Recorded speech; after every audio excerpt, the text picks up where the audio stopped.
Ever wondered why getting feedback from busy professionals, especially doctors, can feel like pulling teeth? Oh, definitely. It's a real challenge. It is.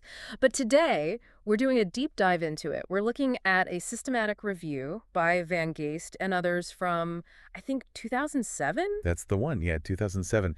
They were looking into methodologies for improving response rates in surveys of physicians. Right, and this is so crucial, isn't it? Because these physician surveys, they're a vital tool. Absolutely vital. They help us understand health services, policy, how evidence-based practices get adopted, even really sensitive stuff. Like attitudes towards euthanasia, for example, things you need reliable data on. Exactly. But if not enough doctors respond, well, it kind of casts a shadow over the findings, doesn't it? It really does. You start questioning the validity, whether the results actually represent what most doctors think or do. Big concerns about generalizability. Precisely. And what's fascinating, or maybe predictable, is that the main hurdle they found, just sheer lack of time for physicians. I can imagine. Plus, they're probably bombarded with these things. They are. The volume of surveys is constantly increasing. But it's not just time. Other things pop up too. Like what? Well, sometimes doctors perceive this study as not being very valuable, or they have concerns about confidentiality. Makes sense. Or maybe the questions seem biased. That too. Yeah. So our mission today really is to dig into the strategies that this review found actually work. What helps overcome these barriers? Okay, so they reviewed, what, 66 published reports? That's quite a few. It is a solid evidence base. And they basically split the strategies into two main types, incentive-based and design-based. That's right. What you offer them versus how you actually structure and deliver the survey itself. So let's start with the incentives. What did they find there? I bet money talks. Well, you'd be right. Monetary rewards were remarkably effective. Even a really small amount, How small? like a single prepaid dollar bill, just including $1 upfront significantly boosted participation. Wow, just $1. Yep.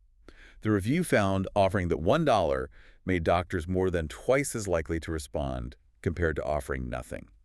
The odds ratio was about 2.1. Okay, so an odds ratio, that's like a multiplier effect on their chances of responding. Exactly. Think of it that way. And what's really striking is the biggest jump in response happens between getting $0 and getting that $1. So diminishing returns after that first buck. Pretty much. More money helps a bit more, but not nearly as much as that initial gesture. And cash worked better than, say, charity donations or non-monetary gifts. Or lottery tickets. Or lottery tickets, yeah. Cash was king. And crucially, prepaid cash was way better than a promised payment later. Ah, so getting the dollar with the survey. Exactly. That nearly doubled the likelihood of response compared to promising it after they complete it. So that tiny upfront dollar sends a message, doesn't it? Like, we value your time now.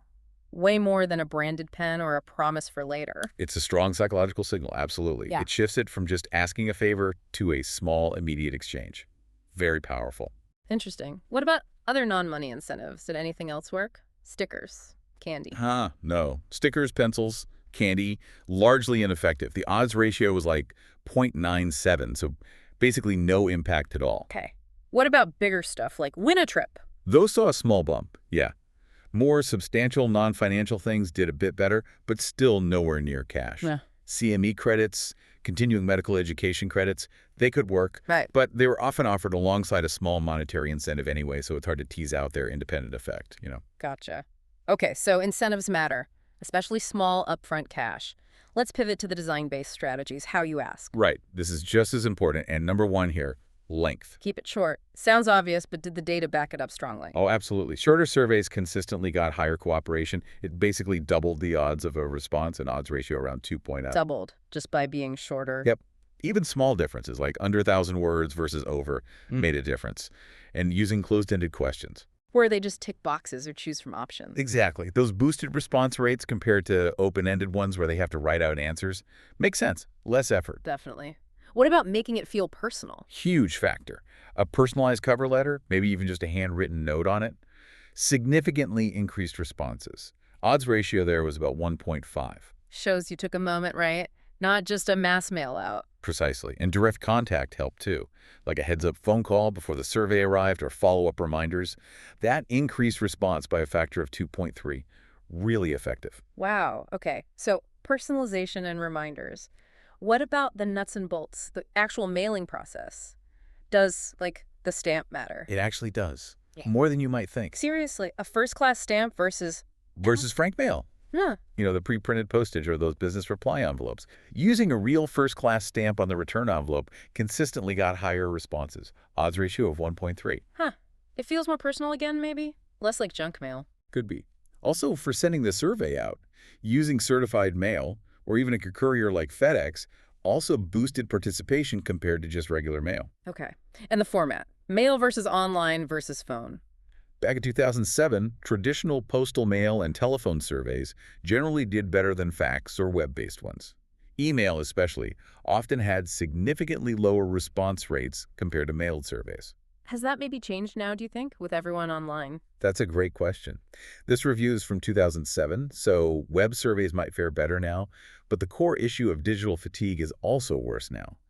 What they did find helpful was offering mixed modes. Like letting doctors choose mail or online. Exactly. Cater to their preference and schedule. That could be a cost-effective way to improve participation overall. Okay, so let's pull this all together. What's the big takeaway? Well, it really seems that even seemingly small details can have a surprisingly large impact, doesn't it? Yeah, from a tiny monetary nod to, well, the type of stamp you use, it really seems to boil down to understanding a bit of human psychology. And genuinely respecting the physician's extremely limited time.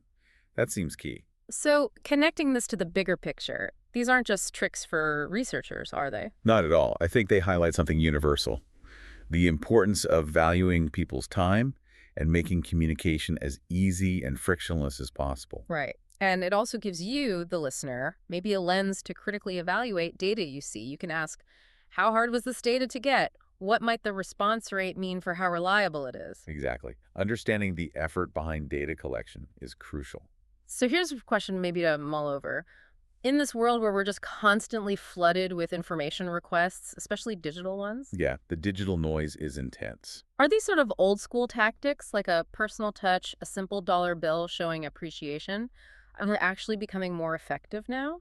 Because they cut through all that noise. Exactly, because they signal genuine respect for someone's attention in a way that yet another email survey maybe doesn't. That's a really interesting thought. Do the old ways stand out more now? Something to think about as you navigate your own communications, whether you're sending a survey or, frankly, just trying to get anyone busy to reply.